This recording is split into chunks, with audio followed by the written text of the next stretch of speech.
முன்னாள் பிரதமர் ஜவஹர்லால் நேருவின் 60வது நினைவு தினம் அனுசரிப்பு. நேருவுக்கு அஞ்சலி செலுத்துவதாக பிரதமர் மோடி எக்ஸ் தளத்தில் பதிவு.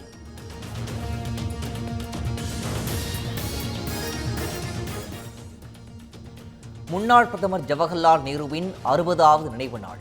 காங்கிரஸ் தலைவர் மல்லிகார்ஜுன கார்கே, சோனியா காந்தி உள்ளிட்டோர் மலர் தூவி மரியாதை.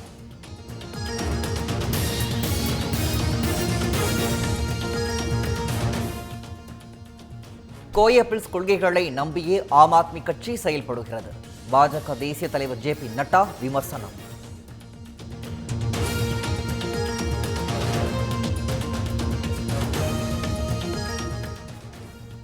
நாடு முழுவதும் அடுத்த 5 ஆண்டுகளுக்குள் பொது சிவில் சட்டம் அமல்படுத்தப்படும். மத்திய அமைச்சர் அமித்ஷா உறுதி.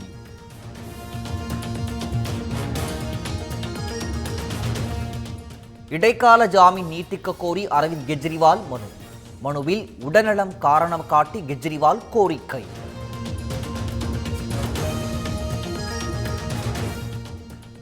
சென்னை அமைந்தகரையில் பாஜக நிர்வாகிகள் ஆலோசனை கூட்டம் தொடங்கியது.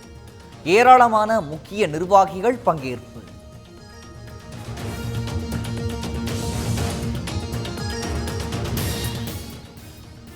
தேசிய கல்விக் கொள்கைதான் நாட்டின் எதிர்காலம்.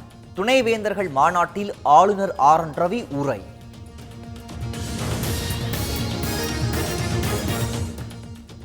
புதுமை பெண் திட்டத்தால் கல்லூரிகளில் மாணவிகளின் சேர்க்கை 34 விழுக்காடு அதிகரித்துள்ளதாக தகவல். உயர்கல்வித்துறையில் முதன்மை மாநிலமாக சிறந்து விளங்குவதாகவும் தமிழக அரசு அறிக்கை. தொழில்துறையினர் வாங்கும் மின்சாரத்திற்கு 34 காசுகள் கூடுதல் வரி. மின் வாரியத்திற்கு அமமுக பொதுச் செயலாளர் TTV தினகரன் கண்டனம்.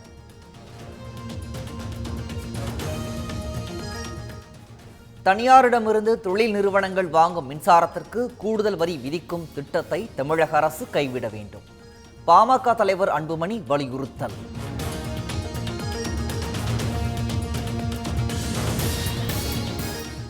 சென்னை விமான நிலையத்திற்கு மின்னஞ்சல் மூலம் மர்ம நபர்கள் வெடிகுண்டு மிரட்டல். மோப்பநாய் உதவியுடன் தீவிர சோதனை மேற்கொண்ட போலீசார்.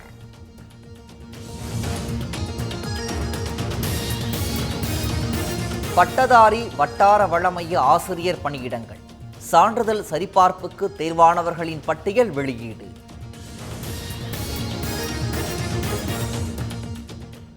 கஞ்சா வைத்திருந்ததாக தொடரப்பட்ட வழக்கில் சவுக்கு சங்கர் ஜாமீன் கோரிய மனு வரும் 30ஆம் தேதிக்கு ஒத்திவைத்து மதுரை மாவட்ட நீதிமன்றம் உத்தரவு.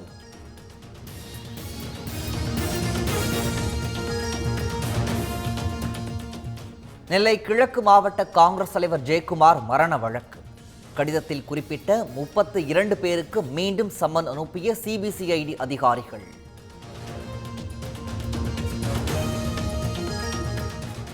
இரண்டாம் கட்ட மெட்ரோ ரயில் திட்டம் 20 கிலோமீட்டர் மெட்ரோ பாதை நிறைவு.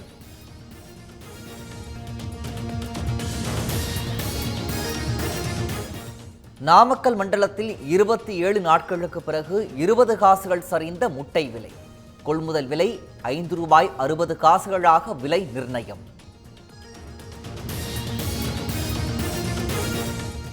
ஒகேனக்கல் காவிரி ஆற்றில் தண்ணீர் வரத்து அதிகரிப்பு.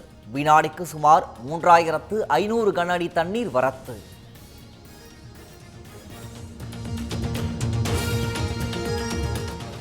கும்பக்கரை அருவியில் சீரான நீர்வரத்து. சுற்றுலா பயணிகள் குளிப்பதற்கு அனுமதி.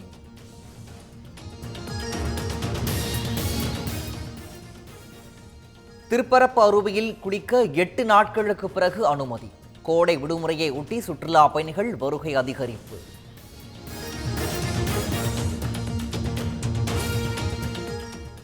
கோலாலம்பூரில் இருந்து திருச்சி விமான நிலையத்திற்கு கடத்தி வரப்பட்ட சிகரெட்கள் பறிமுதல்.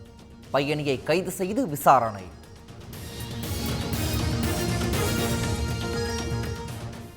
ஆந்திராவில் லாரி மீது கார் மோதி விபத்து. தமிழகத்தைச் சேர்ந்த 4 பேர் பலி.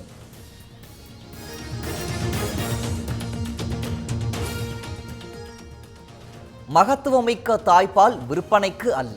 மாநில அரசுகளுக்கு இந்திய உணவு பாதுகாப்பு மற்றும் தர நிர்ணய ஆணையம் உத்தரவு.